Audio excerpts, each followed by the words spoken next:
síntomas y signos secundarios a la disminución de la masa eritrocitaria y del mecanismo compensatorio, teniendo como consecuencia un transporte insuficiente de oxígeno al tejido. Efecto práctico es que la hemoglobina está baja. La hemoglobina está baja para lo que requiere este paciente. ¿Por qué? Porque es distinto si es hombre, mujer o está embarazada, y de repente de los niños depende la edad. Y en eso nosotros usamos cortes que son más o menos estándar, pero es distinto si la persona es afroamericana, es distinto si es la edad, y es distinto si es que él lleva ya más tiempo con la anemia, porque él ya es capaz de tolerar esto. Entonces, estos son números más o menos arbitrarios. O sea, no sé si arbitraria es la palabra, es más o menos estándar, pero cada paciente puede ser distinto, ¿ya? Para tener estos síntomas. La hemoglobina, por lo general, es 1/3 del valor de lo que sale del hematocrito. Entonces, generalmente proyectamos que en el hombre el hematocrito para tener anemia es 39. Lo estándar es siempre usar hemoglobina. El único paciente que llama bien de riesgo, y esto lo tienen que anotar siempre, es que hemoglobina bajo 7 siempre hay que confundir. Hombre, mujer, niño. La embarazada nosotros incluso lo empezamos un poco antes. Siempre hay que transfundirlo, a menos que sea un paciente que lleva años y años y años viviendo con una hemoglobina alrededor de 7. Dentro de la anamnesis próxima, y estas son preguntas más o menos clásicas que ya me imagino han hecho en el Félix Bulnes con pacientes con anemia. ¿Le ha tocado ver pacientes con anemia? ¿No? Ya, parece que hubo un par de sí. Los pacientes ya no tienen suficiente oxígeno para muchas funciones del cuerpo. Entonces, tienen astenia, tienen adinamia, la palidez la refieren ellos, pero también finalmente es algo que nosotros vemos en el examen físico. Y como mecanismo compensatorio, los pacientes tienen palpitaciones e incluso disnea de esfuerzo, porque ya no está llegando suficiente oxígeno para lo que requiere el paciente. Después, de todas maneras, estos son los generales. Y nosotros son 3 diapositivas de esto, en que vemos que también afectan en otros lugares otros sistemas del organismo. En cardiovasculares se mezcla mucho con la insuficiencia cardíaca, porque la insuficiencia cardíaca también tiene esto de oxigenar finalmente el resto del cuerpo, y la anemia a veces se traslapa en esto. Pero pacientes con anemia muy severa pueden incluso generar angina o infarto al corazón. También pueden haber alteraciones cardíacas. Esto es por el estrés que genera para el corazón tener tan poca hemoglobina.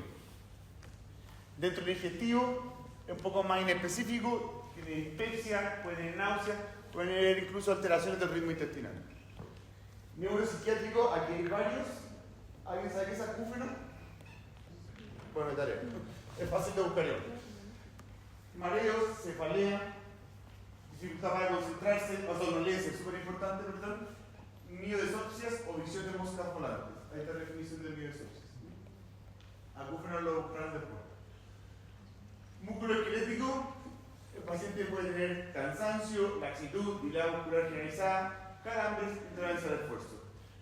A veces son sumamente finas las diferencias, pero uno lo puede ir preguntando. Lo que sí o sí es que tienen astenia y adinamia.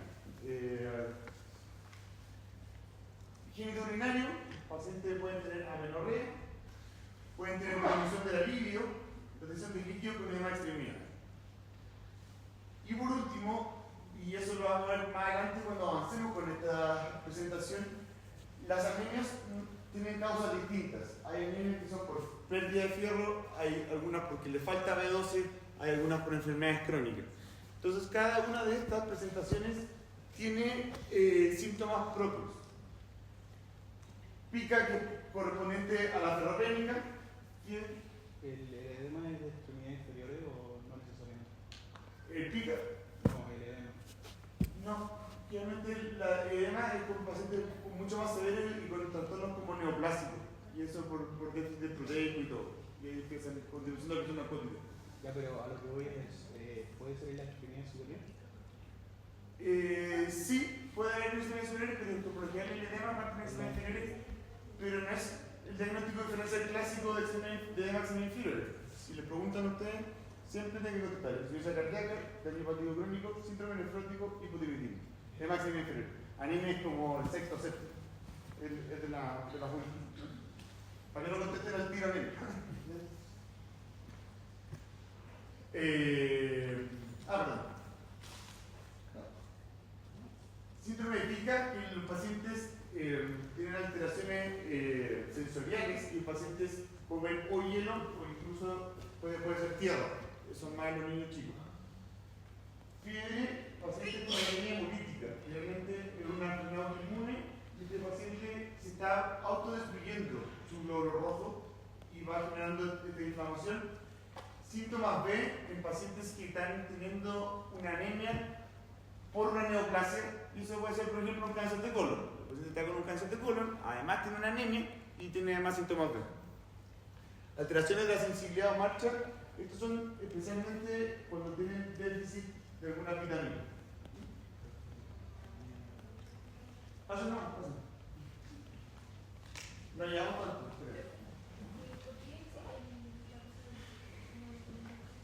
No te escucho. No, si era para hacer una cosa exacta, pero me parece que como tolerar la molestia. No, te mentiría. Tendría, creo que no.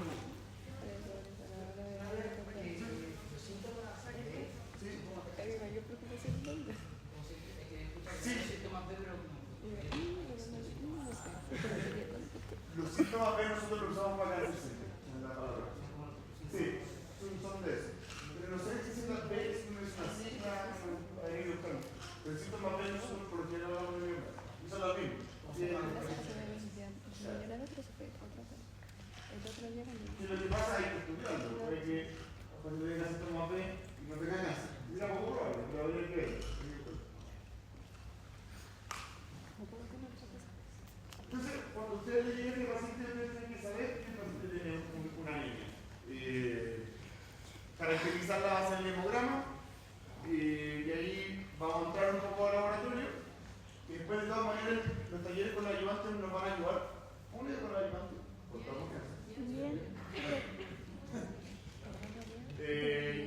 ¿Cómo lo hacen? ¿Se juntan las tardes? Bien. Y clasificarla etiopatoquímicamente es viendo las diferencias que tienen entre este tipo de anemia.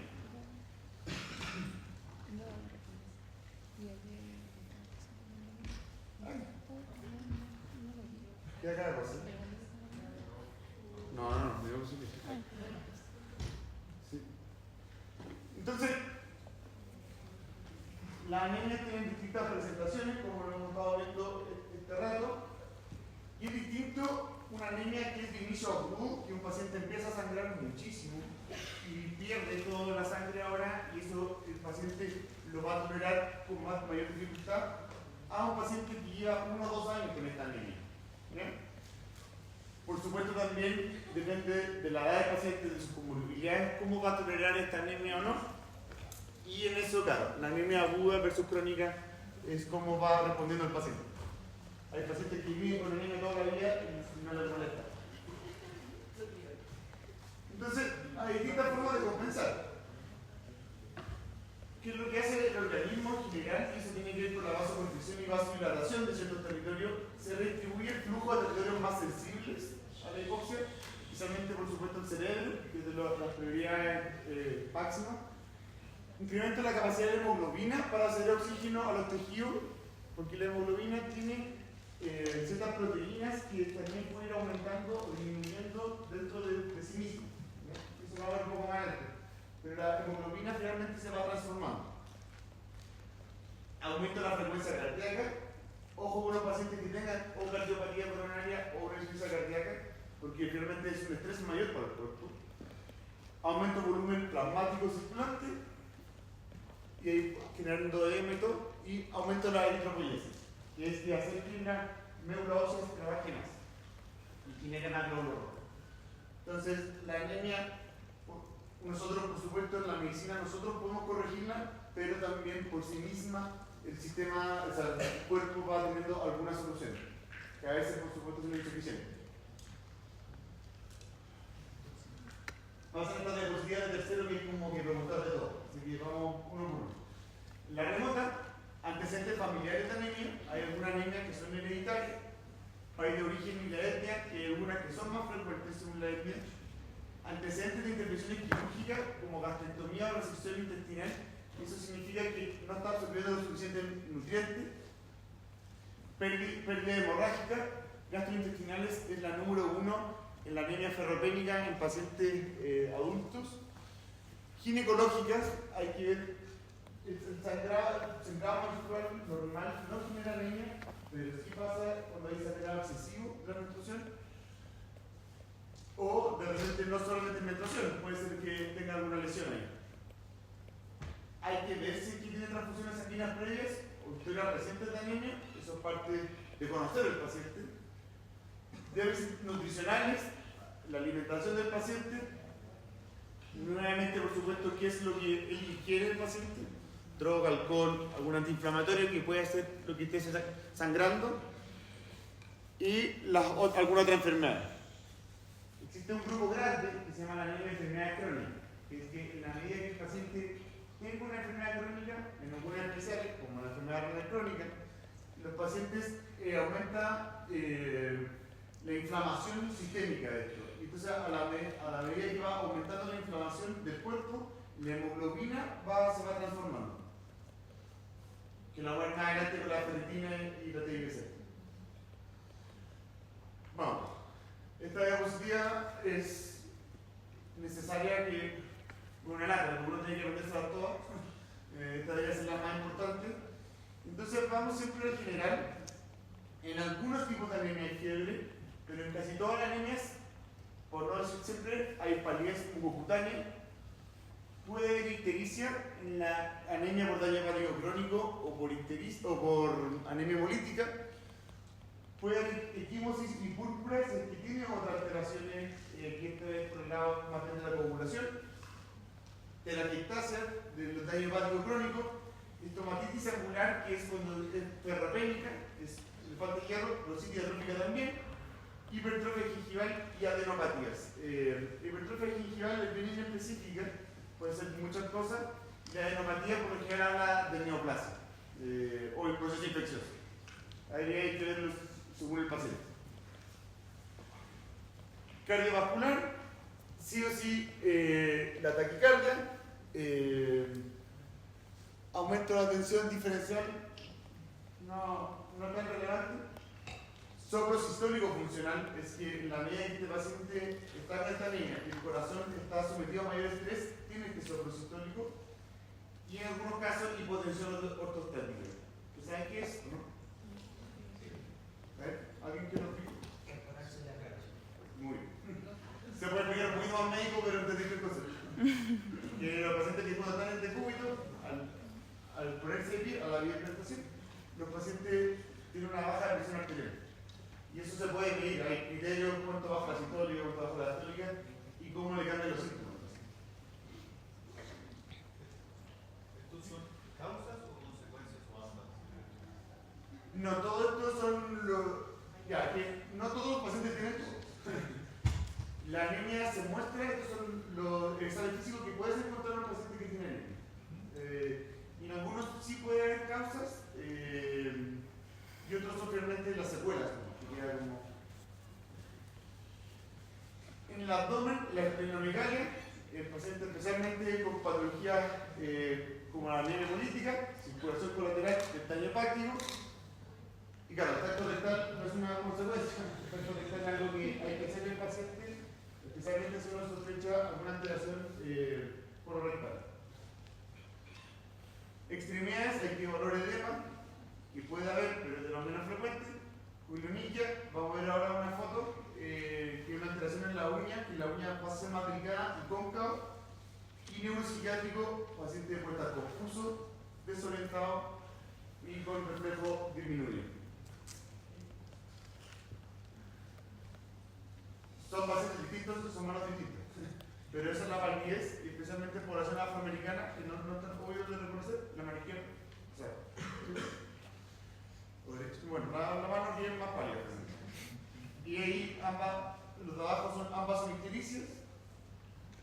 Esta es la glositis angular, que también se llama lado, telangiectasias, hipertrofia de la mucosa, y eso también tiene que ver con alteraciones de la coagulación. Y por último, la glositis atrófica, que no se alcanza a ver muy bien, pero ustedes lo pueden buscar también, que es que ya pierde parte de las papilas de la lengua. Entonces, por eso es un nombre atrófica. ¿No? Es que ya no tiene, esta lengua es mucho más lisa de lo que tenemos el común de nosotros. No sé por qué está accionando la lengua todo el rato. No hubo ninguna imagen de Castro, ¿no? No. Tuvieron toda punta buena de Castro, me imagino.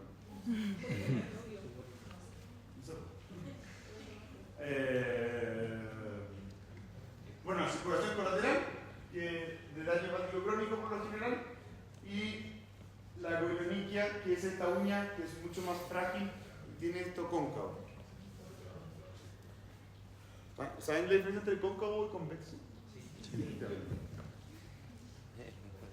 Entonces, esta es nuestra gran diapositiva de examen físico. Cada paciente es distinto y dependiendo de la causa también se pueden necesitar cosas distintas. Ya, entonces, ustedes ya están sospechando por su muy buena anamnesis y por su examen físico que el paciente tiene anemia.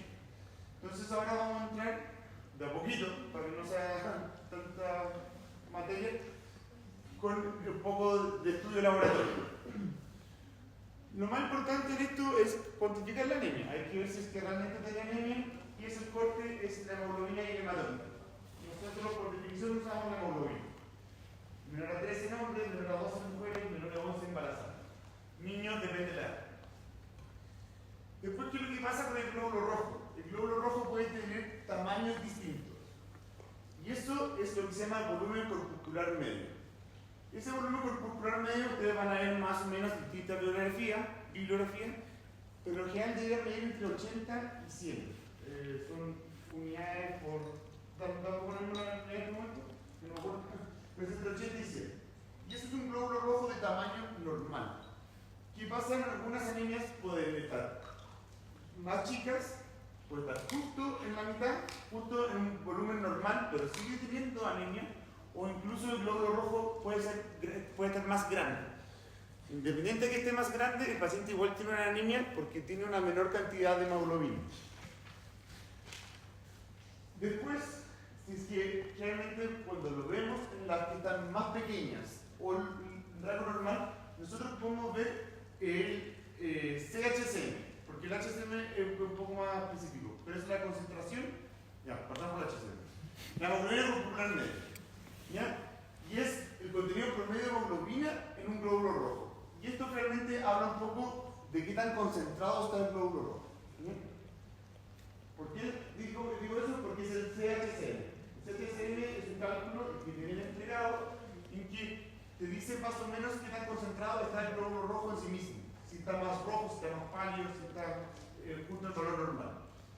Y ahí nosotros hablamos si es que está hipocrómico. ¿Por qué está hipocrómico? Porque está más bajo. ¿Ya? Eso es cuando está bajo, generalmente los valores son entre 32 y 36. Entonces, tenemos la hemoglobina por sí sola como valor de corte, tenemos el tamaño, tenemos qué tan concentrado está. ¿Ya? Y las contracciones, la vamos a ver un poco más adelante, también son súper importantes. Los glóbulos blancos, que generalmente son entre 4.000 y 11.000. Y hay que ver los diferenciales entre ellos, entre si es más basófilo, eosinófilo, todas las propiedades que tengan, y las plaquetas que son por lo general entre 150.000 y 450.000. Van a encontrar siempre bibliografías distintas en el corte, pero es más o menos una lógica así. Ya. Dicho eso, nosotros orientamos más o menos, esta es la primera parte del hemograma. Nosotros también podemos recibir lo que se llama un frotis. Lo que pasa con el frotis es que el tecnólogo médico puede llegar y puede hablar un poco de la forma del glóbulo rojo. Y en la medida que tenga una forma distinta, uno va orientando ciertas patologías. Vamos a hablar primero de lo que están destacados, o sea, vamos a hablar solamente de lo destacado, hay varias diapositivas, Entonces, los esquitocitos y los esferocitos son son característicos de anemia hemolítica. ¿Qué es lo que pasa?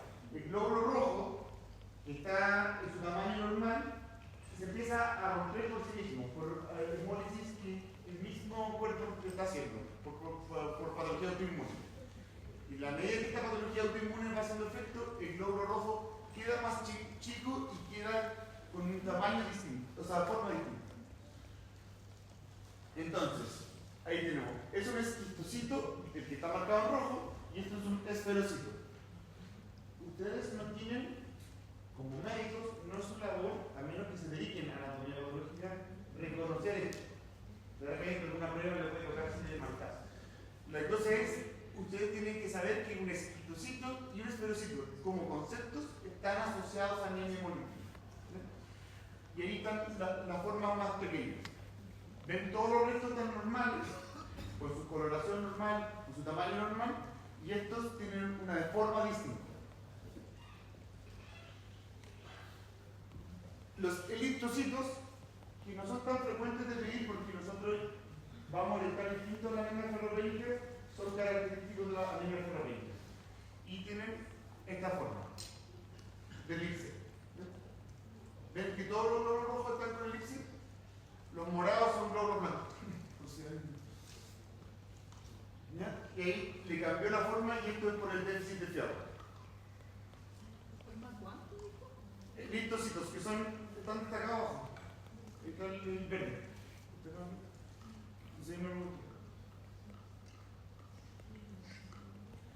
Target cells, o sea, células dianas, les cambia también el núcleo. Porque si uno ve, así son normales. Atrás. Así son los tamaños normales, no los de la flecha. Los otros. Target cells, que es el penúltimo que está abajo, nosotros hablamos generalmente de las talasemias, que es un tipo de anemia, que es una anemia que a veces, en algunos casos, se confunde con la ferropénica. Y esas talasemias tienen su propio tratamiento y todo, pero ustedes lo van a ver más adelante simplemente con los tratamientos y todo. Pero, ojo que también puede haber, en algunos casos, de células dianas cuando tengan un patrón obstructivo del hígado. Cuando se sabe el colédoco, ahí empiezan a aparecer estas cosas. Y Dwarf cells nosotros los conocemos como equinocitos, y estos puede ser por artefacto, que haya quedado más o menos mal nomás cuando hicieron el frotis, o por casos de daño hepático o por uremia, por ácido úrico elevado.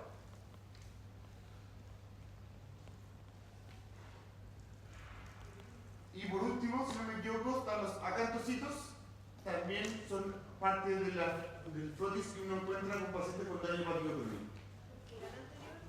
El anterior se llaman equinocitos. La anemia está hacia la derecha, si la quieren leer.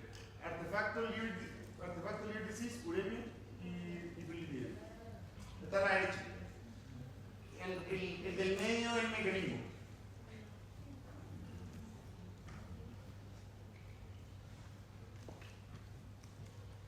Ya, entonces vimos lo importante del hemograma inicialmente, y si es que uno se queda con alguna duda puede pedir el frotis, pero por lo general con el hemograma es suficiente. Y aquí va a haber un problema, según donde lo busquen, porque yo me parece que en Chile usamos un poco distintos los conceptos. Existe lo que se llama los recuentos de reticulocitos, y habla de los reticulocitos son glóbulos rojos inmaduros, y uno los va viendo que van apareciendo siempre. ¿Ya? Lo importante de los reticulocitos es que uno tiene que ver qué tan proporcional es la cantidad de reticulocitos que tiene respecto a la hemoglobina que tiene. Aquí voy con esto. Si el paciente está mandando muchos reticulocitos respecto a los que tiene en el cuerpo, hacia lo que tiene respecto a la hemoglobina, o sea, reticulocitos elevados, eso significa que la médula ósea está funcionando demasiado. estaba funcionando mucho más de lo que debía. Por el lado contrario, es que los reticulocitos son súper pocos. Es poco los reticulocitos que está teniendo respecto a la hemoglobina que tiene, la médula ósea no está funcionando lo que debiera funcionar. Y ese corte nosotros lo ponemos entre 0,5 y 2%, pero su interpretación siempre depende del hematocrit. Entonces hay distintas fórmulas de corregir. La más típica es el porcentaje de reticulocitos, que eso te lo entrega el laboratorio. El laboratorio te dice tiene un 1,5% de reticulocitos, uno lo multiplica por la división entre el hematocrito del paciente dividido en el hematocrito normal. En el hematocrito normal, por lo general, nosotros consideramos 47. ¿Bien? Nosotros en Chile lo llamamos índice reticulocitario. Pero si uno busca índice IPR, que es índice de producción reticulocitaria, cambia el valor de hematocrito normal por otro factor corrector. Porque es distinto si es una mujer, si es un hombre, la edad y todo. Entonces ahí pueden complicar un poco más. Pero el que usamos nosotros en la práctica clínica es el porcentaje de reticulocitos que ya te dio el laboratorio, hay que corregirlo. Y esa corrección es respecto al hematocrito que tiene el paciente partido con el normal, que debería ser claramente 45. Y de nuevo, si es que es bajo, significa que el paciente, la médula ósea, no está haciendo lo suficiente para poder compensarlo. Y al revés, si es que el número es muy alto de reticulocitos, por ejemplo 3% o 4%, significa que la médula está trabajando muchísimo para tratar de compensar esta anemia. Y no lo está haciendo. En ambas son anemias. ¿Qué es lo que va a decir eso? Va a decir qué tipo de problema estamos teniendo.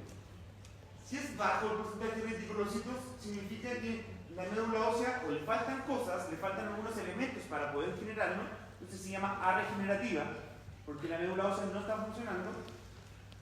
Y la que está, cuando está con reticulocitos elevados, significa que está sangrando por otro lado y esto no es capaz de compensarlo. Entonces los reticulocitos elevados son probablemente la anemia posterior de sangrado o la anemia hemolítica, que la médula ósea funciona, pero por afuera, periférico de la médula ósea, se están rompiendo.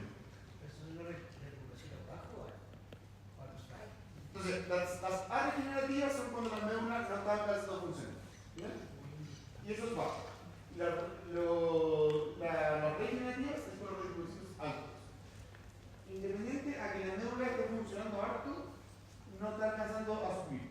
Y eso, los reticulocitos altos son anemia hemolítica y grandes sangrados. Y no está alcanzando a poder compensarlo. ¿Esto permite saber si es microcítica o es otro? La microcítica es el BCM, que el volumen corporal medio, es el tamaño, fijamente entre 80 y 100. En el alto era que estaba con una anemia hemolítica y era hemorragia, pero A compensar esto. Entonces, la médula está funcionando bien. ¿Qué está diciendo? Está regenerando lo suficiente. Pero pese a eso, no está corrigiendo la anemia. Porque tiene anemia porque, por la hemolítica, porque está destruyendo el glóbulo rojo, está porque se perdió el glóbulo rojo con sangrado. A diferencia de la regenerativa, es que la médula ósea no está funcionando bien. La médula no está empezando a sacar. Entonces, por eso hay poco reticulocito. Tener anemia porque no son lo suficiente. Ahí depende de varias causas. Y hay algunas que son por infiltrado en la médula ósea, hay porque también faltan algunos componentes, puede faltar hierro, puede faltar B12, entonces ahí hay que ver por la causa. Ya. Bueno, te quiero usar. El primer día que se enfrentan a esto, pero eso es lo importante. La arregenerativa es cuando está el índice reticulocitario bajo, la médula ósea es la que no está pudiendo suplementarlo.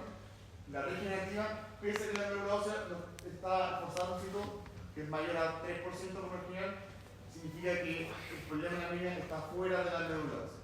Y eso puede ser por la anemia hemolítica o por un sangrado. Bueno. La anemia es el déficit de hemoglobina, ¿cierto? Sí, o sea, por corte sí, eso es una hemoglobina baja, pero es una hemoglobina baja para los requerimientos que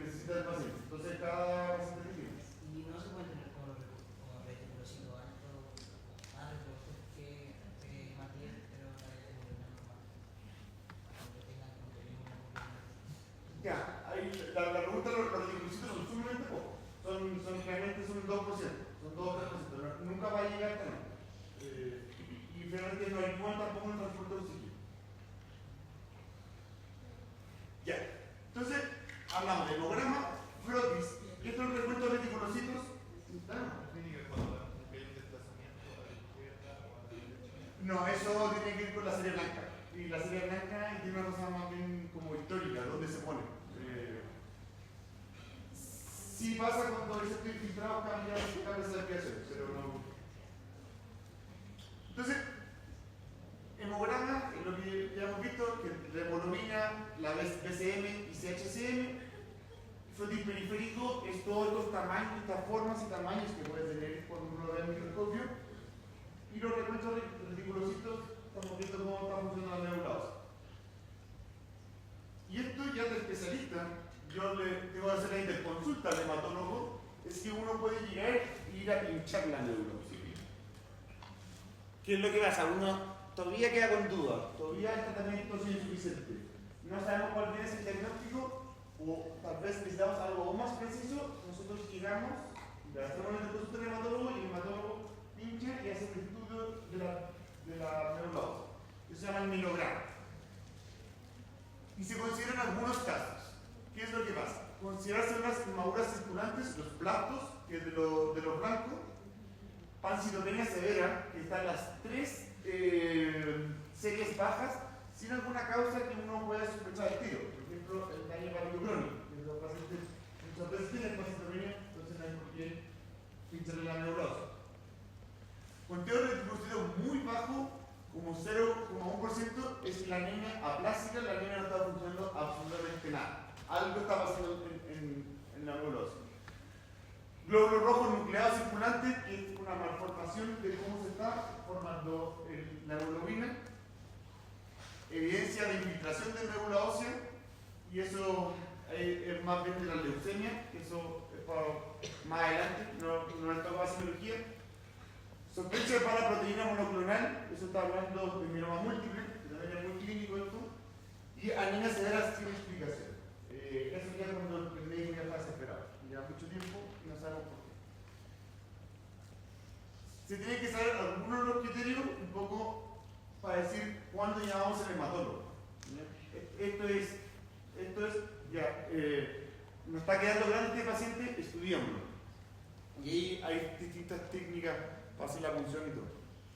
Profesor, dentro de esos criterios, ¿cuáles son los más comunes? ¿Cuáles son los que más se ven en el día a día? O sea, sí o sí, la leucemia, como no es que hay algo que estudiarlo.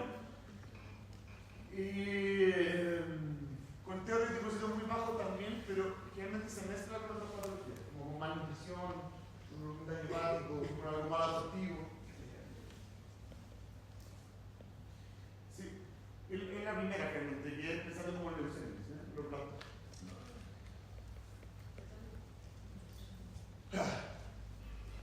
¿Estás muy cansado?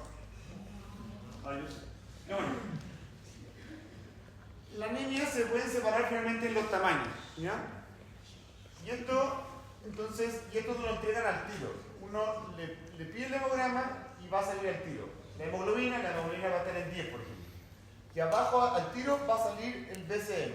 Y el BCM, que es el volumen corpuscular medio, va a hablar del tamaño. Y la más importante, y que es la que es clásica, es la ferropénica. Y esta es porque no es el suficiente fierro que debería tener el paciente. Vamos a tener una diapositiva más adelante para compararla entre ellas. Entre ella y la anemia enfermedad crónica, que es la más importante. La talasemia y la sideroblastia son poco frecuentes y más de norma. Eso es como para hacer por la casa, pero no lo hago nunca. Es como para tener más cosas en el pavo. No, pero claro, les va a aparecer siempre. Siempre van a estar, pero la práctica son la deficiencia de ferro y la anemia enfermedad crónica. Esa es la práctica clínica. En esto mismo, el paciente tiene una anemia, puede estar el glóbulo rojo en tamaño normal. ¿Qué es lo que pasa? La anemia enfermedad crónica, que tenga una enfermedad crónica y además tenga una anemia, esto va generando un volumen de corpuscular medio normal. La hemólisis aguda, la anemia hemolítica finalmente tiene un volumen corporal medio normal, una hemorragia aguda, un sangrado, la enfermedad renal, un labillo crónico, la enfermedad renal crónica, y el déficit de fierro, la anemia ferropénica, inicialmente, si uno lo pilla en las primeras semanas, incluso meses, puede ser normocítico, puede tener glóbulo rojo de tamaño normal. En la enfermedad renal es por baja producción de eritropoietina. Esa es la más frecuente, pero también tiene un poco de anemia enfermedad crónica, también tiene inflamación. Pero además hay alteraciones, tienen varios sangrados, entonces también tiene un poquito de ferropénica. Pero lo más importante es lo que dice el desinfecto. Es un capítulo por sí solo, la anemia enfermedad crónica. Y si es que el paciente está con anemia, tiene una hemoglobina bajo 10, por ejemplo, pero el glóbulo rojo es grande, pueden ser otras causas también. La anemia es aplásica, hipotiroidismo, el daño hepático crónico, la enfermedad renal, que también puede ser normocítica, reticulocitosis, que hay un aumento excesivo de los reticulocitos. Bueno, está la enfermedad tiroidea, no hay que mojar, y esto ya es sumamente específico, es que puede haber un defecto de la membrana del glóbulo rojo, o es que el problema sea en los que faltan algunos factores. Y eso es déficit de B12 o B9, eso es el folato, la quimioterapia o síndrome mielodisplásico.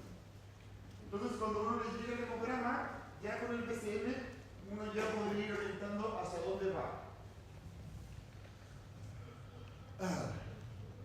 Existe otro que es por fisiopatología, entonces uno puede ser por disminución de la producción del glóbulo rojo, y eso puede ser problema por algún problema directo de la célula madre, por ejemplo, síndrome mielodisplásico o en alguna leucemia. Puede ser nutricional porque faltan algunos componentes, puede ser por toxinas, drogas, ausencia de factores de crecimiento. Y esto también permite mieloptisis, que estamos infiltrando la médula ósea.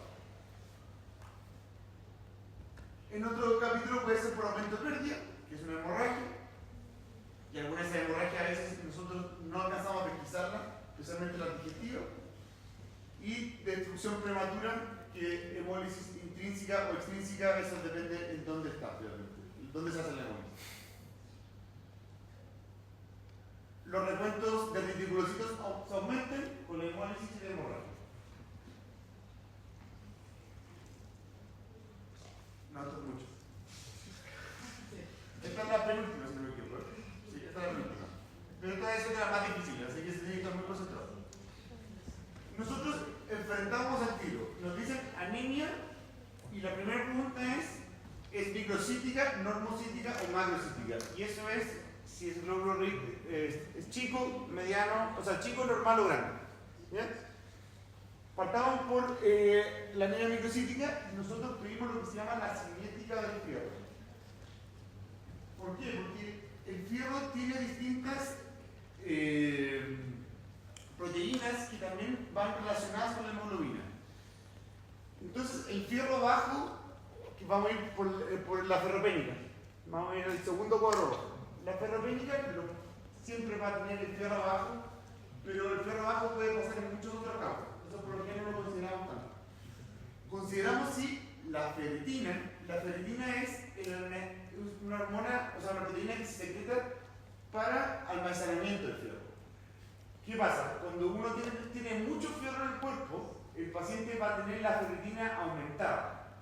Si tiene poco, significa que no está almacenando absolutamente nada. Como no está almacenando, va a tener la ferritina baja. La otra sigla que está en inglés, que es la TLC, es Total Iron Binding Capacity, que es la hemoglobina en sí misma es capaz de almacenar, o sea, de transportar. ¿Qué es lo que pasa? Como hay poco fierro, la hemoglobina tiene mucho para transportar. Tiene un Total Iron Binding Capacity, que es la capacidad de unirse realmente muy alta. Vamos hacia la izquierda. ¿Qué pasa? El paciente con la anemia enfermedad crónica, el fierro puede ser normal, puede estar bajo, generalmente no lo consideramos tanto.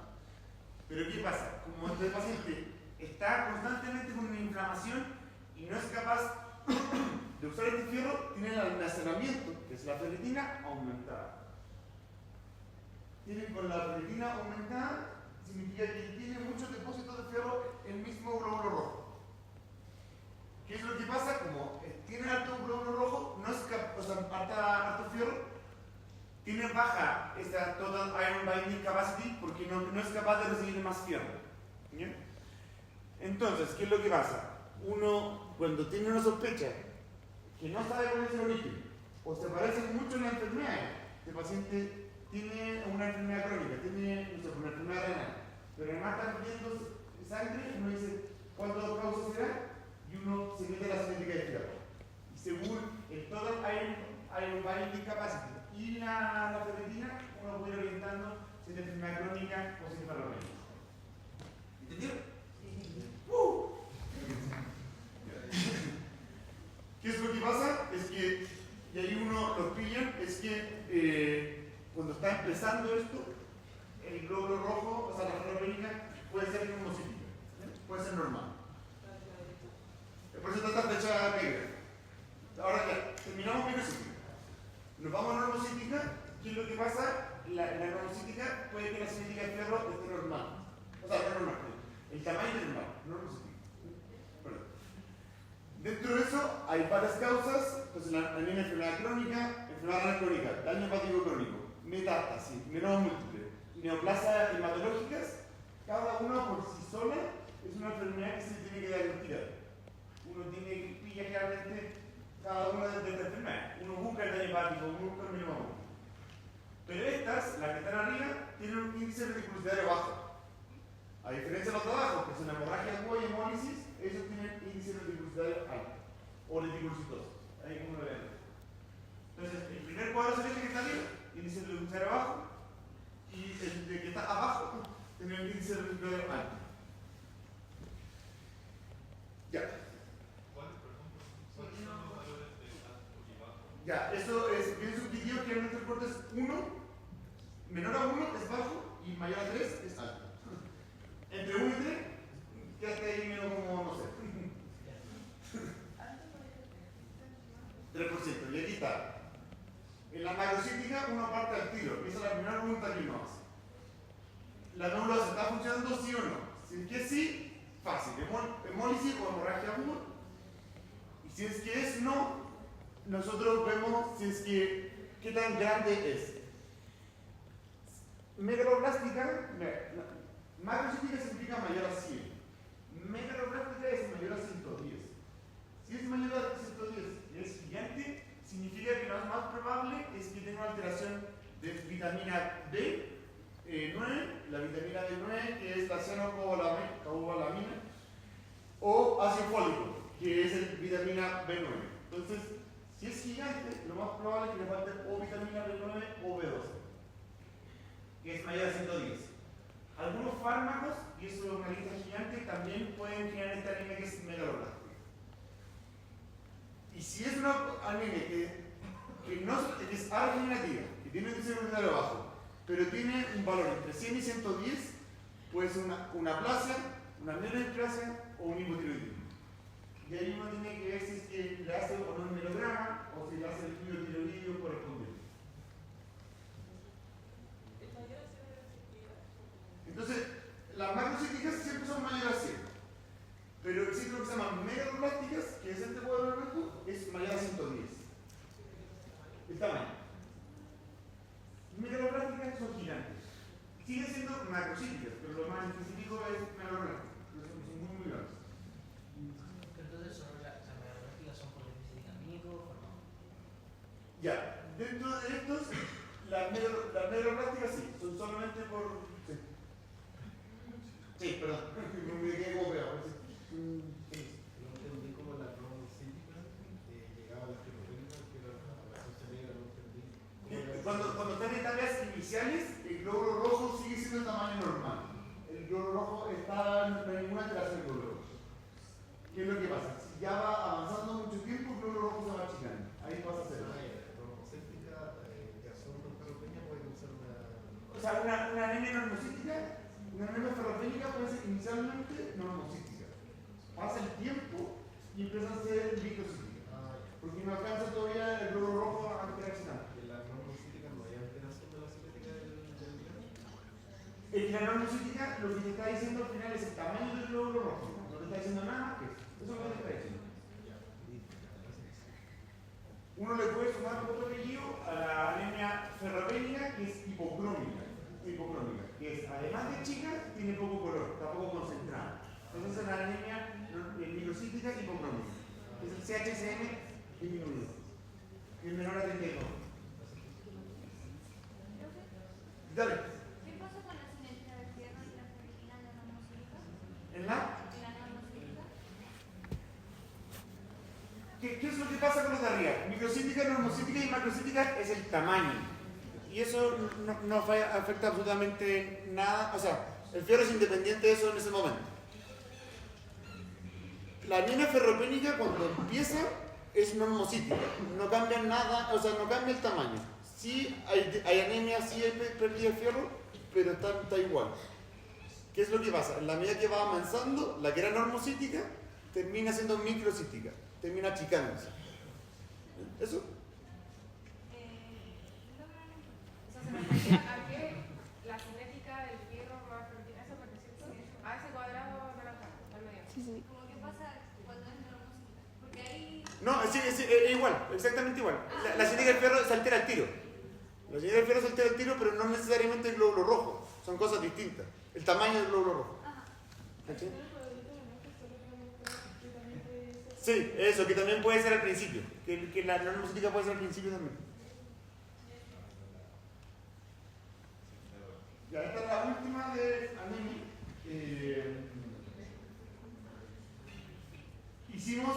Hablamos principalmente de la anemia ferropénica y cómo, con su comparación con la anemia crónica, pero uno también le puede ir viendo cómo vamos descubriendo que tiene otra comorbilidad. Para la enfermedad crónica, por lo general pedimos Bunny-Crea, y si es que queda duda, nosotros medimos los niveles de eritropoyetina, pero no se hace tanto en la clínica. Déficit de B12, medimos los niveles de B12. Así el metimalónico se escapa un poco el conocimiento ahora, pero se acompaña realmente del B12, lo mismo que la homocisteína perfolato. Pero lo importante son los primeros. Enfermedad crónica, Bunny-Crea. Déficit de B12, los niveles de B12. Déficit de folatos, los niveles del folato. Hipotiroidismo, pedir TSH de 4 libre para hacer el diagnóstico. La talasemia, que es esta anemia microcítica que no hemos visto mucho, uno le pide una electroforesis, entonces uno ve un poco mejor ciertas características del glóbulo rojo. Y para la hemólisis, nosotros pedimos aptoglobina cada día menos, pero sí pedimos LDH, que está elevada, que significa que haya lisis. La bili indirecta, que está aumentada, que esto es lo que habíamos hablado antes de ictericia. Esto es una anemia con ictericia. Entonces esta es la que genera antes del hígado, y por eso la bilirrubina indirecta está elevada. Y después para ver los autoinmunes vemos el test de Coombs. Y nosotros en este caso vimos Coombs directo. ¿Ready? Salió rápido, ¿no? ¿20 minutos? ¿No? Sí. O 15, no, que 15. Ya 20. Ya.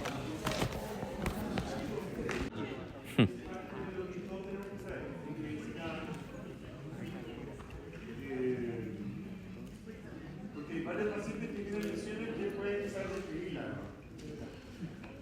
Pasa que, claro, se llama hemorrágico y purpúrico, pero las hemorragias son varias y no son esta hemorragia de sangrado auditivo, es una hemorragia que tiene alteraciones de la coagulación. Lo principal, uno se centra en todo esto como síndrome de purpúrico, más que hemorrágico. Aquí tienen hemorrágico, hay hemorragia, hay algunos signos, pero lo principal es purpúrico, y esto es un problema que usan palabras exactamente iguales y claro, cambias en plural o singular. Entonces, la definición de púrpura en sí misma son convulsiones hemorrágicas de piel y mucosas, habitualmente a presión espontánea, que no desaparecen con la vitropresión. Vitropresión, y ya es más antiguo, esto es que uno le ponía de alguna forma un plástico o un vidrio y veía si que cambiaba con la presión ahí mismo, y ahí uno lo veía con el vidrio. La cosa es que nadie anda con vidrio con el hospital, una cosa más bien antigua. Pero independiente de la vitropresión, realmente es la presión en general. Las púrpuras son grupos de afecciones que entre sus signos incluyen lesiones purpúreas. ¿Bien? Vamos. ¿Por qué no pasa? Dentro de las púrpuras uno las puede separar en algunas púrpuras que no son palpables y las púrpuras que sí son palpables. ¿Qué es lo que pasa? Y que ahora realmente un poco de los levantados. Las púrpuras no palpables no están inflamadas, son más planas. Y son generalmente aquí si son alteraciones de la coagulación misma, de algunos factores de coagulación, o si es con problemas con la fragilidad capilar. ¿Qué es lo que pasa? Según el tamaño uno no puede diferenciar. Si es menor a 1 centímetro y uno realmente lo da más o menos la experiencia y más o menos uno sabe cuánto es 1 centímetro, son pequeñas. Y eso realmente es porque hay trombocitopenia. Trombocitopenia significa que hay pocas plaquetas. Cuando son más grandes, nosotros lo llamamos equimosis. Y el problema no son las cantidades de plaquetas, sino que es un problema directamente de la fragilidad capilar. Y ahí uno va diferenciando como qué patología puede ser y cuál sería el manejo después. La púrpura palpable ya va a ser casos más bien severos y generalmente tiene inflamación. Y eso puede ser por una causa inmune o lo que se llama microembolías sépticas. El cuadro séptico es una infección aguda que está desregularizada y el cuerpo no está capaz de contenerlo y el paciente está con fiebre, está con baja presión arterial, incluso puede estar confuso, y en eso todo el sistema realmente sanguíneo va teniendo ciertas alteraciones y van generando estas microembolías que van viajando y que son sépticas. ¿Tienen un capítulo como infectuoso, por favor?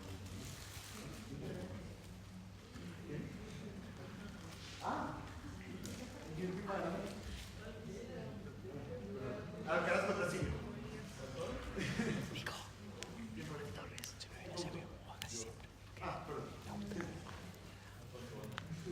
Perdón. Aún en ya, pero no, me concentro muy fácil. Ya. Hay otra forma de, entonces realmente, o sea, la forma grande de diferenciar los sexos es que sea la causa sea vascular, propiamente tal, que sea alteraciones de la fragilidad capilar, o que sea por trombocitopenia, que sea por base. Dentro de las vasculares, uno también la puede ir subdividiendo.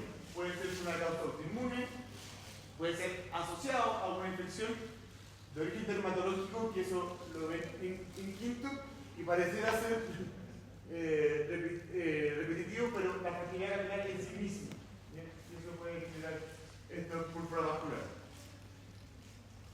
Por otro lado, la púrpura trombocitopénica puede ser por defecto de la producción o por defecto de producción en que no se está generando la plaqueta suficiente o por aumento de la destrucción.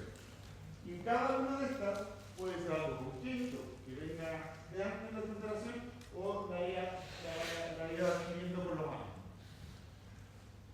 También existe lo que se llaman púrpuras trombocitopénicas por distribución, en que por ejemplo, están todas hacia el vaso, por hipotermia, y ya también se distribuyen a otro lado, o por difusión, que ya tienen, realmente es respectivo. No es que tengan tantas plaquetas, pero como es tanto la difusión, se consideran como son pocas plaquetas. ¿Cómo nos enfrentamos a un síndrome purpúreo? Partimos de nuevo, es distinto. En pediatría van a volver a ver púrpura, ellos tienen los suyos a la gente de adultos mayores.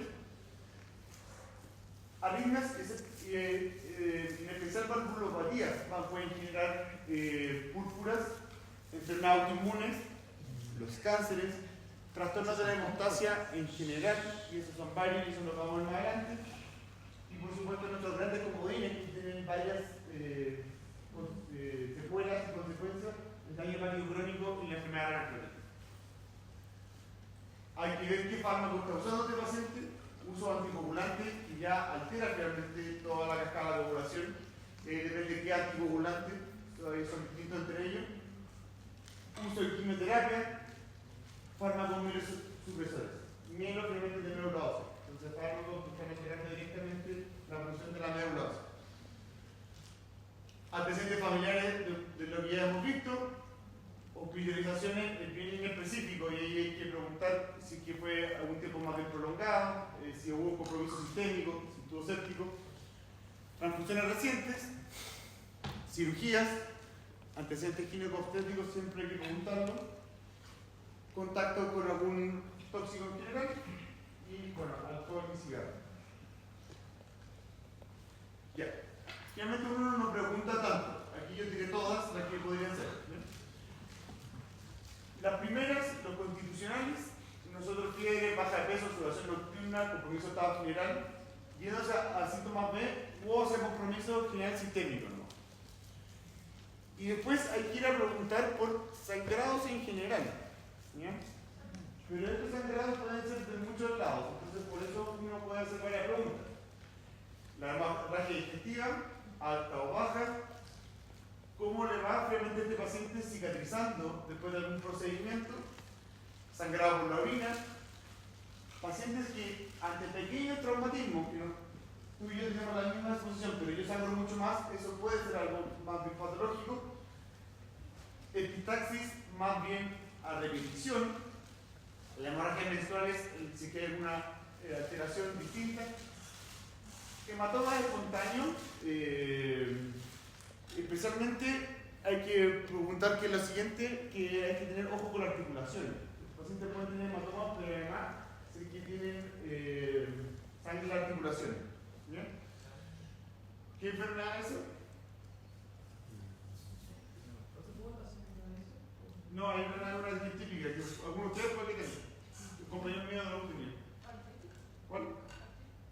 No. Ya bueno. No puede tener, no es una pregunta prueba tampoco, pero es presencia de sangre en las heces, compromiso neurológico o visual. Todos estos son realmente lugares de sangrado.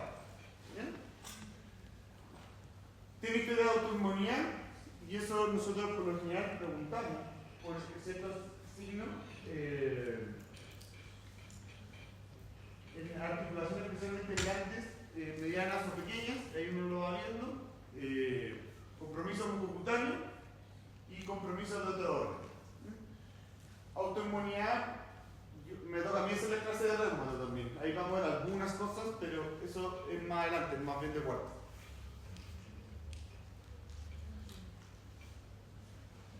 Siempre hay gente ve para todos los pacientes, ¿verdad? Esto para pacientes digestivos, cardio, y aquí también es que hay que ver la hemodinamia en todo paciente, y hay que cómo está su signo vital, la frecuencia cardíaca, la presión arterial, la temperatura, la frecuencia respiratoria y la saturación, cómo está de conciencia y si está perfundiendo bien o no. ¿Por qué? Porque muchas veces estas púrpuras pueden ser síntomas de algo mucho más grave. ¿Qué es lo que pasa? Uno, sin ser médico, sabe cuando un paciente está más o menos grave, si está comprometido con conciencia, si llega pálido, y es justo más tiene un púrpura, bueno, el culpable no es púrpura, pero uno ya sabe que está grave. Son cosas más instintivas. ¿Y qué es lo que pasa con estos pacientes? Los pacientes con alteraciones purpúricas, hay que examinarlos completos, hay que ver las uñas, hay que ver la espalda, hay que ver las piernas, hay que examinar súper bien, hay que tener lesiones en otro lado. Entonces, entramos a describir un poco las lesiones. Las petequias son lesiones rojas puntiformes. Los bíceps son lesiones hemorrágicas, pero la diferencia es que son lineales.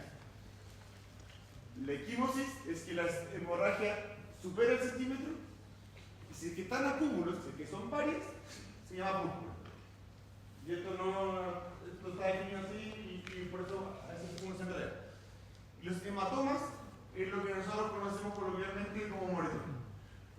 más extensas, elevadas y en ocasiones dolorosas.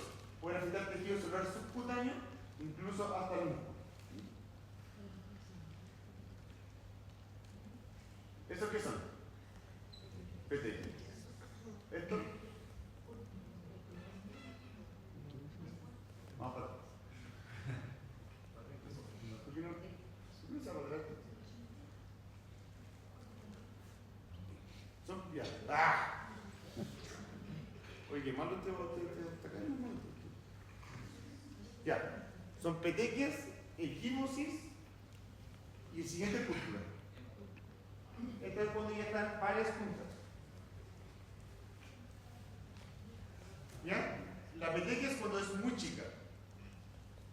La equimosis son mayores a 1 centímetro y ya cuando son juntas, esto es una equimosis. Entonces, petequia primero, que es más chico, equimosis cuando ya son mayores a 1 centímetro. Y esto es púrpura. ¿Ya? Y ya están en la cúmula. ¿Entendieron la diferencia? Estas son las 3 más básicas y si uno se empieza a estudiar van a encontrar 15 más. Pero estas son las 3 que se tienen que saber así del derecho del revés. Porque las vi dice, no lo ve nunca, pero vi son líneas rojas. Ojo, y por eso también uno examina, es que el paciente puede tener, ¿qué son? Y ahí crece un centímetro, ¿no? Pero sí, puede ser petequia. Hay que ver también la mucosa de los pacientes. Ya, entonces, ¿qué es lo que uno entra? Entra al síndrome purpúrico y ya le hace la anamnesis, y eso puede ser variado según el sangrado del paciente, según si es que se genera o no hemartrosis, que es la artrosis en las articulaciones. Yo estaba haciendo hemofilia. Los pacientes con hemofilia, que es la enfermedad típica, son estos pacientes que no pueden tener riesgo de sangrado en articulaciones, de una alteración de la coagulación. Y después uno entra directo al hemograma. El hemograma, aunque ustedes no lo crean, no todos estos pacientes tienen trombocitopenia. No todos tienen las plaquetas bajas. La alteración puede ser en otro lado. Y ahí está un poco la dificultad. La dificultad es que puede ser en algunos factores de coagulación, puede ser en cómo está funcionando la plaqueta. Eso lo vamos más adelante. Pero lo primero que uno va a pedirle en el hemograma es cómo está la plaqueta. Y nosotros consideramos el valor anormal bajo 150.000. Pacientes pueden vivir con 130.000, 100.000 sin ningún problema y no tienen ningún moretón, o sea, ningún hematoma. ¿Bien? Alteración de las otras series, cuando hacemos esa pregunta en otras series, hablamos que en el hemograma están las 3 grandes series. Entonces hay que ver si es concomitante este paciente tenga una anemia o tenga alguna leucopenia. Puede tener incluso una leucocitosis, en otro caso de leucemia y todo, pero otro día. La protrombina y la TTPK son el TP y TTPK, y estos son factores de coagulación. El tiempo de protrombina nosotros lo estandarizamos de cierta manera porque cada laboratorio es distinto y termina en lo que se llama INR, que es una cosa internacional y que cada laboratorio realmente por su corrección llega y te entregan cuál es el valor normal. Entonces uno ve por otra parte la coagulación con el tiempo de protrombina, pero más específico y corregido el INR o el TTPK. Otros laboratorios según la sospecha, y eso es abrir un abanico muy grande que vamos a ir haciendo más adelante. Y ahí uno puede ver si el púrpura es principalmente vascular, si el púrpura es porque las plaquetas están bajas o puede algunas alteraciones de la hemostasia primaria que son la función de la plaqueta. La plaqueta, mucho que esté normal de valor, está mal, o sea, de valores normales de densidad no está funcionando bien, como la calidad de la plaqueta. Y en eso vamos primero hacia peli y mucosas y uno ve el recuento de plaquetas. El recuento de plaquetas puede estar normales o bajas, ¿ya? Dentro de las plaquetas bajas existen este grupo de enfermedades que van a ver más adelante, pero es importante empezar a mencionar que existen enfermedades que son autoinmunes o incluso infecciosas que generan estas plaquetas bajas y tienen alteraciones en la piel y las mucosas. PTI es púrpura trombótica idiopática. PTT es lo mismo, pero es trombocitopénica, que significa que está abajo. Y C y D es coagulación intravascular diseminada. Todas estas patologías tienen su propio diagnóstico, tienen propia gravedad, una más que otra.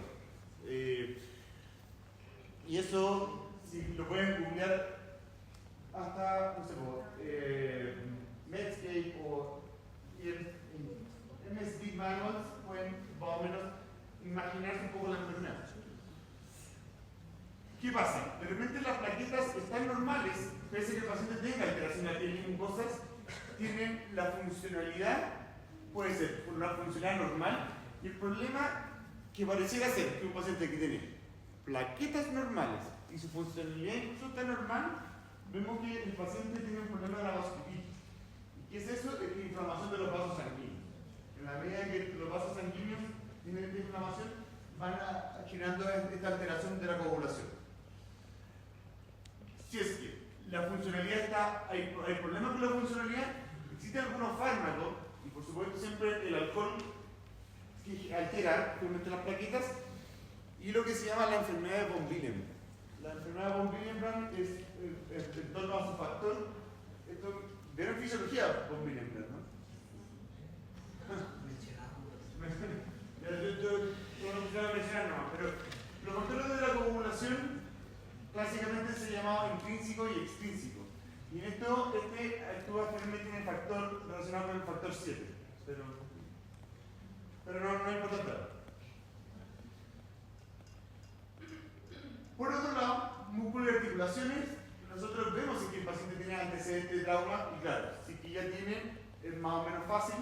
Ahí vemos que está un poco aumentado y ahí aumentada la reacción, una reacción un poco exagerada. Y ahí hay que entrar a ver cómo transferimos cosas. Pero sin el trauma, nosotros vamos a ver el TP, tiempo protombina, corregido llamado INR, o el TTPA. La alteración del TTPA fue hemofilia, síndrome antifosfolipídico, que nosotros lo vemos en pacientes con lupus que están embarazados, y infecciones. Mientras que el tiempo protombina puede ser trastornos digestivos, especialmente el hígado. El hígado es donde nosotros tenemos los factores de coagulación. Tiempo de trombina, tiempo tromboplastina activado, que es el mismo que TTPA. TTPA y TTPA son sinónimos. Doc, ¿qué la PTT? ¿Qué? PTT. TP. PTT. Púrpura trombótica y trombocitopénica. Y tiene pentada diagnóstica, tiene uno. Había antecedentes de trauma, no tiene tipo de combina, pero hay un tipo de combina que se me aumentado simplemente Es que vamos a entrar en un mundo más largo, pero generalmente están prolongados, no alcanzan a coagular pecho. No es que coagulen nada más, sino que no son capaces, simplemente sangran, ¿no? Es el concepto, siguen sangrando. Eso es lo que tiene que entender como concepto. Porque se pueden medir en segundos o en porcentaje, y ahí puede ser distinto si aumenta el tiempo o disminuye el porcentaje. No, lo importante de eso es y el INR va aumentando. Es que no está coagulando bien. Sigue sangrando.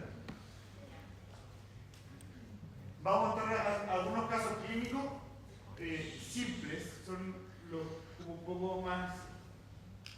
O sea, unos más simples y otros un poco una pincelada de mostrarle otras cosas. Pero para que entiendan que el púrpura puede ser por sí solo, o alguna enfermedad, y esas son enfermedades más raras, que son el PTI, PTT, algunas operaciones por el factor de von Willebrand, pero también pueden ser en otras enfermedades como las vamos a ver ahora. Ya. Paciente hombre de 55 años acude policlínico de medicina general por petequias en extremidad inferior. Análisis próxima y análisis remota, lo vamos a hacer juntos.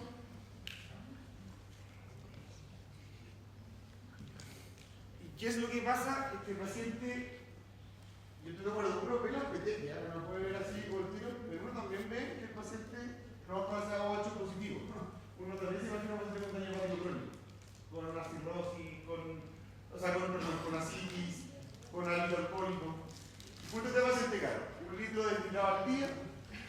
por ese alumno tercero. Sin antecedentes familiares ni personales de consumo de fármacos o alergia. No ha tenido ningún problema en procedimientos dentales o cirugías. Y en el resto, nosotros igual, paciente que estamos sospechosos tiene un daño hepático crónico, el compromiso de conciencia se evalúa por un familiar. No sirve el mismo paciente. O sea, uno puede ver al tiro con un compromiso de conciencia es grave. Pero si hay tenido compromiso de conciencia hace 2 o 3 días, pues el paciente ni siquiera se haya acordado. Fiebre, sin fiebre, sin compromiso total, sin baja de peso, sin otros signos de sangrado, que son lo otro, sin patología más bien articular, sin edema de extremidad inferior de articulaciones, perdón, y aumento de circunferencia abdominal. Uno está más o menos mal acostumbrado, pero es una presión normal. Uno está acostumbrado a gente más o menos hipotensa, o sea, hipertensa, perdón, pero el paciente con daño hepático crónico, y eso lo va dando la experiencia, tiene la presión arterial un poco más disminuida por su alteración en el RAS. Entonces estos pacientes pueden manejar presiones de 80 a 50 y están súper bien, no hay que estresarse. Está normocárdico, euneico, saturado ambiental, AFD. Consciente, vigil, orientado en tiempo y espacio. Me imagino que ya están haciendo esa pregunta orientada en tiempo y espacio. Hidratado y bien perfundido. Aquí uno también, si es que está en mucho compromiso, es difícil de evaluar si es que está muy histérico. Sin adenopatía palpable, este paciente no nota tanto, pero tienen las levemente histéricas, conjuntivas rosadas y extremidades con pulsos presentes, simétricos, sin edema, sin ETR. Y lo que encontramos aquí son petequias en grupo en extremidades inferiores no palpables. Aquí, ¿qué es lo que faltó? Que no menor, el examen abdominal. Siempre el carta respiratorio. La esclera, las petequias, la citis y esa mano.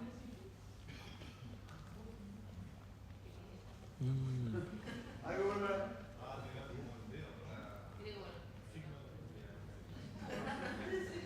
O sea, la valía es difícil de medir ahí, pero ahí nosotros tenemos que ver que tienen... se me acaba el hipo. O sea, tienen que verse con menos... Si es la contractura de buitre, que los pacientes con OH positivo lo tienen rígido y tienen hipo palmar. Hipotrofia, algo así, palmar. Tienen, pero eso es un poco ya, es un poco mucho. La contractura del buitre es eso, que no puede extenderlo bien. No, pero eso con OH muy severo. Se pudo. Hipoplasia normal, hipo, no guardia después. Una hipotonía realmente. Entonces, este paciente hipótesis diagnóstica, un paciente con un daño hepático crónico, y hay que ir a estudiar su daño hepático, pero justo como hoy día estamos hablando de hemogramas, vemos que el paciente tiene una anemia leve. La anemia, y eso hablándolo en todos lados, menor a 7, es cuando se corrige de manera aguda, una hemoglobina menor a 7, hay que transfundirlo. Leucocitos 3500, que están levemente abajo, y plaquetas también tan bajas. Entonces, cuando ya tenemos las 3 bajas, se llama pancitopenia. El perfil hepático de este paciente, que es lo más probable, alterado, bili total y bili directa ambas elevadas, GGT, fosfatasa alcalina también elevada, y GOT y GPT levemente elevada, o incluso dentro del rango normal. ¿Lo puedo permitir? ¿El HTO solo es No. Hemoglobina, hematocrito. Por lo general, la proporción es que la hemoglobina multiplicada por 3, no siempre es exacto, es el hematocrito. Entonces, lo multiplicado 6, entonces como 3 es 36,9, 37. Realmente está más o menos en proporción 3 a 1. Entonces, hemoglobina y hematocrito, leucocitos, plaquetas, ya bueno. La protrombina uno lo puede usar en porcentaje y ahí hay ciertos valores que son difíciles de venderse. La protrombina también se puede ver en segundos, que es cuánto se demora realmente en actuar. ese INR no tiene unidad de medida, sino que es solamente por ejemplo entre 0,8 y 1,1. TTPK o TTPA son lo mismo. 28 segundos. ¿Ah? Así de simple. Pero bueno, la cosa es que estas pequeñas que tenía el paciente era por su daño hepático crónico. Y quiten la base sobre él.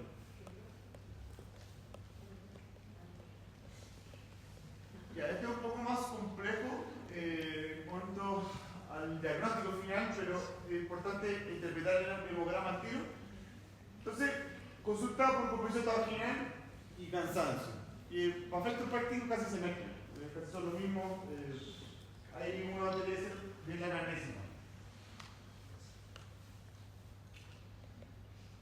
Algún antecedente familiar no, antecedentes personales solamente hipertenso, cirugía no ha tenido transfusiones, historia de déficit nutricional no, fármaco, el enalapril clásico, ninguna exposición importante y previamente electricidad.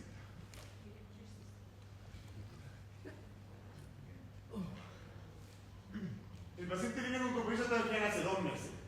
Tiene astenia, adinamia, inapetencia, puede tener, a veces ha tenido palpitaciones, tiene idea de esfuerzo, ha bajado de peso no intencional. Eso también es importante preguntar si la baja de peso es intencional o no, si presentar una dieta en especial o para hacer por una maratón. Síntomas de sangrado en general, entonces esos son cabeza y cuello, gingival con el cepillado, cardiovasculares ninguno, gastrointestinales no, y ahí hay que ser bien majadero preguntar por una meningitis alta o baja, ya lo vimos digestivo. Síntomas neuropsiquiátricos, somnolencia, músculo esquelético, solamente debería generalizar, y génito urinario, nada especial.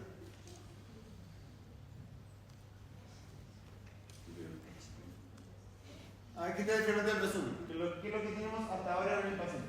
Entonces tenemos este paciente que es hipertenso, de 69 años, que tiene un compromiso de estado general asociado a baja de peso, palpitaciones y disnea de esfuerzo. Además, con somnolencia y sangrado gingival. ¿Qué es lo que uno hace? Examen de la casa, examen físico. Examen físico, la paciente está normotenso, está taquicárdico, eumeico, saturando bien ambiental, afebril, y aquí vemos algunas cosas más patológicas. Paciente flaquecido, vigilia espontánea, orientado a tiempo especialmente, hidratado, bien perfundido. A veces, por la anemia, los pacientes no están tan bien perfundidos. Hay que ir evaluando. Están con más bien fríos, ahí está. Si la anemia es más bien severa. Piel y panellos, una piel pálida, seca, sin alteraciones en los lechos umbiliares, las uñas, equimosis en distintas fases, en las extremidades. Cabeza y cuello, absolutamente nada especial. No, está absolutamente todo normal. Lo pueden empezar a ver, pero todo normal. El conjuntival que se llama pálido. Casi pues, sí, está un poco anémico, conjuntival pálido. Cabeza y cuello. Cardíaco, ritmo regular 2 tiempos sin soplo, taquicárdico, murmullo pulmonar presente sin ruido aéreo, abdomen ruido aéreo positivo, blando, depresivo y indoloro, sin signos de irritación peritoneal, edema extremidad inferior sin edema o sin EDP, neurológico normal. Y tiene esas lesiones que se llaman. No, pero el hematoma es más solantado igual. Equimosis, muy bien. Equimosis es el moretón plano.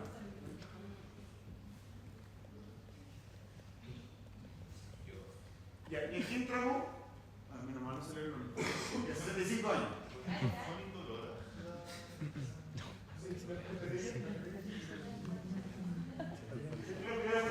Entonces, este paciente tiene esta anemia, entonces la hemoglobina está baja, ¿ya? La hemoglobina está bajo 7. Ahí se nombra de referencia, pero bajo 7, entre comillas, bajo. Ahí sí transfusión. Muy bien.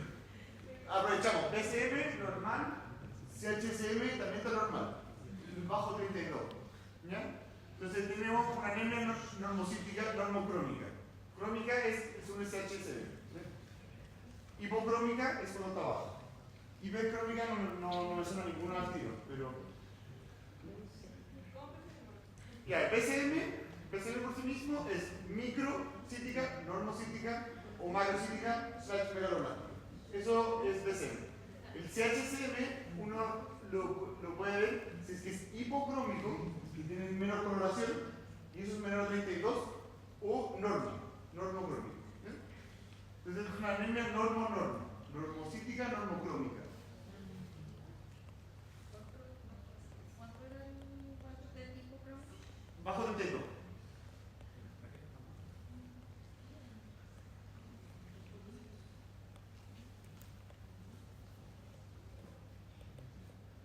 Ya, y después vamos. Por Dios. Ya bueno, y ahí ya me estaba llevando eso. Entonces, vamos a hablar las tres series. Este paciente tiene más los glóbulos blancos bajos. Los glóbulos blancos bajos son claramente criterios 4000. Algunos bibliografías un poquito, puede ser un poquito menos. Pero claramente cuando cubrí 660 está bajo. Y ahí uno lo que tiene que ver, principalmente, el que está más elevado siempre, en lo normal, son los segmentados. ¿Ya? Los segmentados, ese valor 50 o 70, a veces en infecciones, inflamaciones, puede aumentarse un poco más. El siguiente son los linfocitos, y esos hacen generalmente casi el 95%, y esos hacen la mayoría. ¿Qué es lo que tiene este paciente? Tiene los blastos elevados. Los blastos son los precursores, los primeros. ¿Ya? Y eso significa que la médula ósea está funcionando mucho antes. Ya está mandando células primarias. ¿Ya? Y eso es una alteración claramente en la médula. Y las plaquetas que ya están en 150.000 también están bajas. Entonces, este paciente tiene su pancitopenia. Pero tiene la pancitopenia con un asterisco no menor que tiene los blastos elevados. Que no es parte de las clases de semiología, pero bueno, aprovechamos ahora de cierta cosa. Entonces, cuando uno ve los glóbulos blancos, va directamente a la cantidad y después tiene que ver el porcentaje. Y por lo general, la mayoría hace primero segmentados y después los linfocitos. Después todos los otros, al criterio, y algunos son menores a 5%, otros menores a 3%, algunos menores a 3%. Ya con los blastos, que son 60%, esto es una alteración de la médula. Plaquetas bajas también. Aquí hay un esquema de los blastos. ¿Dónde está el problema de la anemia entonces?